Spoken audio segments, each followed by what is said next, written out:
This is 5 on your side at 5. Focused on you. We start tonight with a developing story out of North St. Louis. Police are investigating after a child died from shooting himself in the head. Thanks for joining us. I'm Kelly Jackson. And I'm Mike Bush. This happened on Branter Place in the Jeff Vanderloo neighborhood. Our Travis Cummings joins us live from outside police headquarters with the latest on all this. Travis.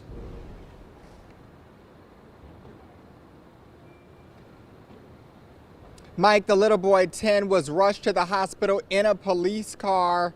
Police say that this could have been self-inflicted or accidental. They're unsure what exactly happened here at this time. Police say they got the call just before 11:40 this morning in the 3100 block of Brantner Place. They found the young boy unconscious and not breathing. They put him into a police vehicle and sent him off. They spent hours interviewing family and witnesses, also canvassing the fourplex the little boy lived in. We talked to a dad of 5 who didn't hear what happened, but was sad to know that a young child's life was on the line. Well, all my kids live in St. Charles County because of all the gun stuff with the kids out here. A lot of kids out here carry guns. It's horrible. It's horrible. Yeah, and this makes the 27th child shot in the city of St. Louis this year and marks the 8th death. We're continuing to follow this for you. We'll bring you more information as we learn more. We're live in downtown St. Louis. Travis Cummings, 5 on your side. Our orange air quality alert continues today, along with the heat and humidity. So let's check in with Chief Meteorologist Scott Connell for the Weather First forecast. And we have a few extra showers and thunderstorms on the radar right now, but not much in terms of anything widespread. And that's what we expected. It would be pretty isolated, and it is. So it's not providing much relief either from the ozone or from the heat right now. But you can see off in the distance there, looking from Chesterfield back into St. Charles County, some rain falling. Here are the winds. Again, not all that strong today, but we have been in that 5 to 10 mile per hour range this afternoon. And that seems to be keeping us right at the very edge of just into the unhealthy for sensitive groups as far as the air quality goes, versus being well into it like we have been the last few days. But it is another ozone action day for tomorrow, as once again, we will be looking at poor air quality during the afternoon hours, especially if you have lung issues or you spend a lot of time outside.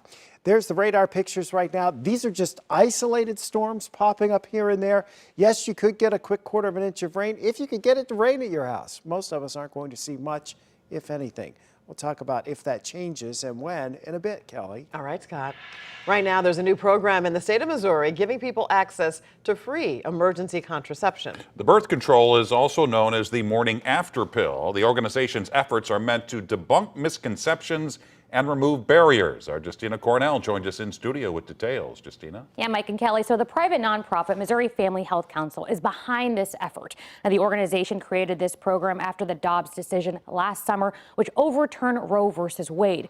The free service launched today, just weeks before the 1-year anniversary of that Supreme Court decision.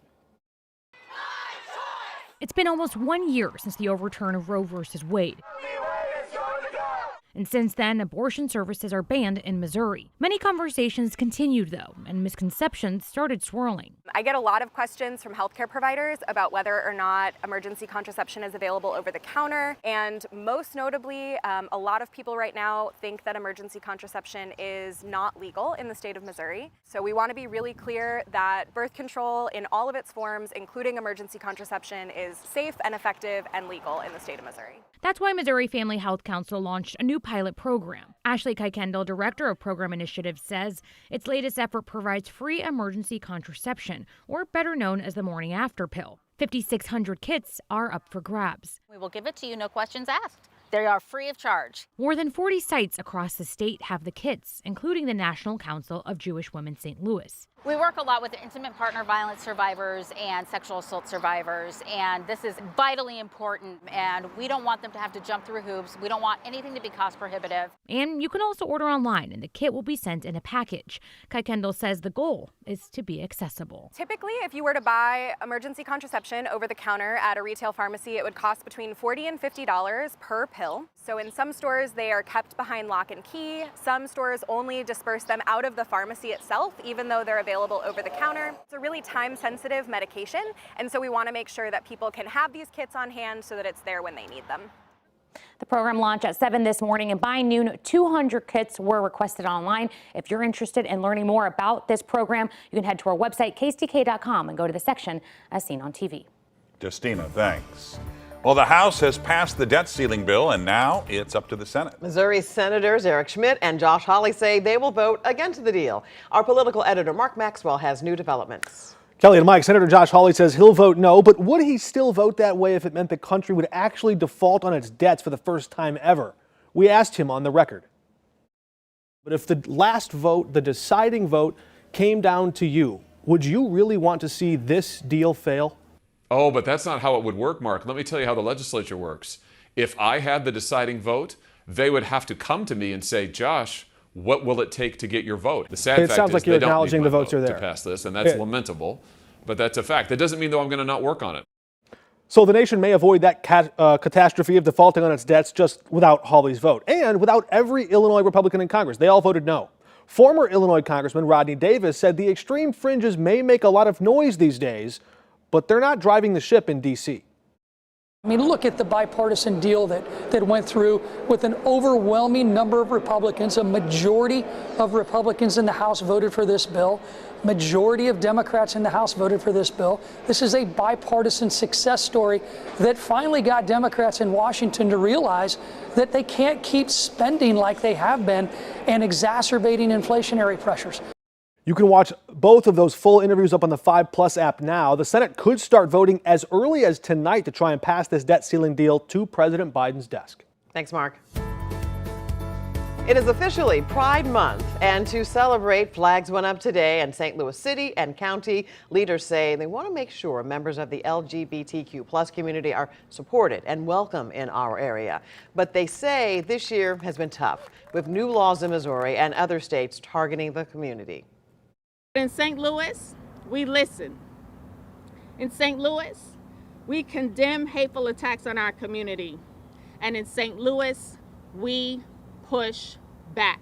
It's wonderful to feel like we do not have to leave our state and have the city's backing behind us. There's certainly a lot more to still do, but with the past year, my experience here and what I've seen, I'm hopeful. Last week, Mayor Tashara Jones signed an executive order. It increases access to information about gender-affirming care, provides opportunities for young trans athletes, and makes the city more inclusive. And there are events and specials in the St. Louis area for Pride Month. For that information, just text the word PRIDE to 314-425-5355. Nearly 100 catalytic converters stolen from a business in Illinois. How the theft is not only hurting the owner, but the mayor's retirement plan. Caretakers are struggling to afford child care. Why some experts say the problem runs much deeper than the rising costs.